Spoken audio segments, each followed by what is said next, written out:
আসসালামু আলাইকুম ওয়া রাহমাতুল্লাহ। আলহামদুলিল্লাহি রাব্বিল আলামিন ওয়াসসালাতু ওয়াসসালামু আলা সাইয়্যিদিল মুরসালিন। ওয়া বা'দ। ফাআউযু বিল্লাহি মিনাশ শাইতানির রাজীম। বিসমিল্লাহির রাহমানির রাহিম। কুল ইন কুনতুম তুহিব্বুনাল্লাহা ফাত্তাবিউনি ইউহিব্বুকুমুল্লাহু ওয়া ইয়াগফির লাকুম যুনুবাকুম আল্লাহু গফুরুর রাহিম। সাদাকাল্লাহুল আযীম। সম্মানিত viewers, what is the definition of love? ভালোবাসার সংজ্ঞা কি?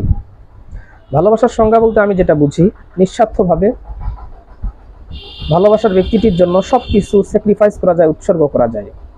এই কথাটি কেন বলতেছি?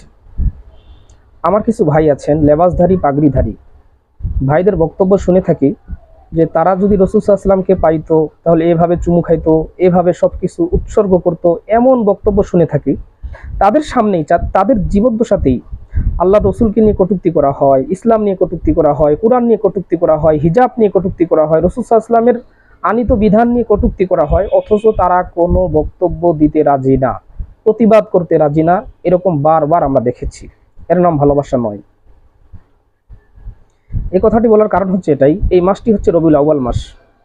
এই মাসের 8 তারিখ কিংবা 12 তারিখ ইখতিলাফ আছে। প্রিয় নবী মুহাম্মদুর রাসূলুল্লাহ সাল্লাল্লাহু আলাইহি সাল্লাম আগমন করেছেন। তারা বলে থাকেন, আমরা যেহেতু রাসূল সাল্লাল্লাহু আলাইহি সাল্লামের জন্মদিনে র্যালি বের করি না, জশ্নে জুলুস করি না, এই জন্য আমরা রসুলের শত্রু, আমরা ওয়াহাবি, আমরা খারেজি, আমরা ইসলামের শত্রু, কোরআনের শত্রু, রসুলের শত্রু। আর তারা র্যালি বের করে থাকেন, জশ্নে জুলুস করে থাকেন, তারা রসুলের বন্ধু হয়ে গেছে, নাউজুবিল্লাহ। অথচ রসুলকে নিয়ে কটূক্তি করা হচ্ছে, তাদের কোনো প্রতিবাদ নেই। সম্মানিত ভিউয়ার্স, আরও আশ্চর্য হবেন, মিলাদুন নবীর এই জশ্নে জুলুসকে, এই মিলাদ মাহফিলগুলোকে তারা যে বেদাতি সিস্টেমে করে থাকে সেটাকে জায়েজ করার জন্য তারা দলিল দিয়ে থাকেন, বানোয়াট ভিত্তিহীন দলিল। তারা বলে থাকেন আবু বকর সিদ্দিক রাদিয়াল্লাহু তাআলা আনহু নাকি প্রতি বছর এভাবে মিলাদ দিয়ে থাকতেন। এক বছর তার কাছে টাকা ছিল না, সে মিলাদ মাহফিল দিতে পারলেন না।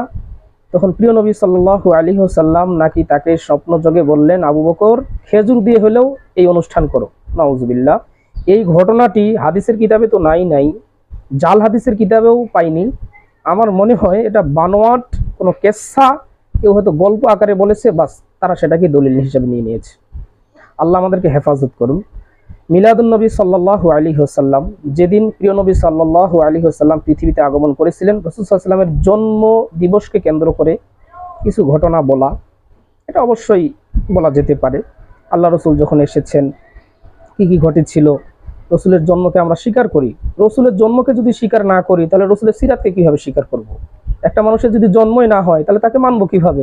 সকলেই স্বীকার করি, জাস্ট পার্থক্যটা হচ্ছে এখানেই যে তারা সেটাকে রেলি আকারে, জশ্নে জুলুস আকারে, এগুলাকে নিয়েই তারা মাজারের ব্যবসা করে, বিভিন্ন রকম বেদাতি যত কাজ আছে এই কাজগুলোতে জড়িত হয়। বাস এর জন্যই তারা আমাদের ওলামায়ে কেরামদের বিরোধিতা করে থাকে। সম্মানিত ভিউয়ার্স, মিলাদুন নবী সাল্লাল্লাহু আলাইহি ওয়াসাল্লাম হচ্ছে এটাই, যেদিন প্রিয় নবী সাল্লাল্লাহু আলাইহি ওয়াসাল্লাম দুনিয়াতে আগমন করেছিলেন। রাসূল সাল্লাল্লাহু আলাইহি ওয়াসাল্লাম আগমন করেছেন আমরা স্বীকার করি। সেদিনকে কেন্দ্র করে রেলি বের করে, জশ্নে জুলুস বের করে, বেদাতি কার্যক্রম করে আবার ইসলাম হিসাবে সেটাকে প্রমাণ করা, নাউজুবিল্লাহ। যদি এটার মধ্যে সওয়াব থাকতো, সাহাবায়ে কেরাম করতো, তাবিঈনরা করতো, তাবিঈনরা করতো। এটা তো আমরা দেখতে পাচ্ছি প্রায় 604 হিজরিতে এসে এক বাদশাহ খ্রিস্টানদের অনুসরণ করে, তার নাম যতদূর সম্ভব আবু সাঈদ মুজাফফর কাউকারি, সে 604 হিজরিতে খ্রিস্টানদের প্রথা অবলম্বন করে এই জশ্নে জুলুসের আয়োজন করেছিল, নাউজুবিল্লাহ। এবং তারা এটাকে ইসলাম মনে করে তারা আমাদের সমাজে বিভ্রান্তি সৃষ্টি করতেছে। আল্লাহ আমাদের সকলকে সঠিক বুঝ দান করুন। ঈদে মিলাদুন নবী, ঈদ শব্দটি যোগ করাটাও ঠিক না। মিলাদুন নবী সাল্লাল্লাহু আলাইহি সাল্লাম অবশ্যই আমরা বিশ্বাস করি। ঈদ তো আল্লাহর পক্ষ থেকে নির্ধারিত, ঈদ তো হচ্ছে ইসলামের শিআর। আর নিজেই যদি কেউ ঈদ বানিয়ে নেয় সেটাকে তো কখনো গ্রহণ করা যেতে পারে না। আল্লাহ আমাদেরকে সঠিক বুঝ দান করুন। আসসালামু আলাইকুম।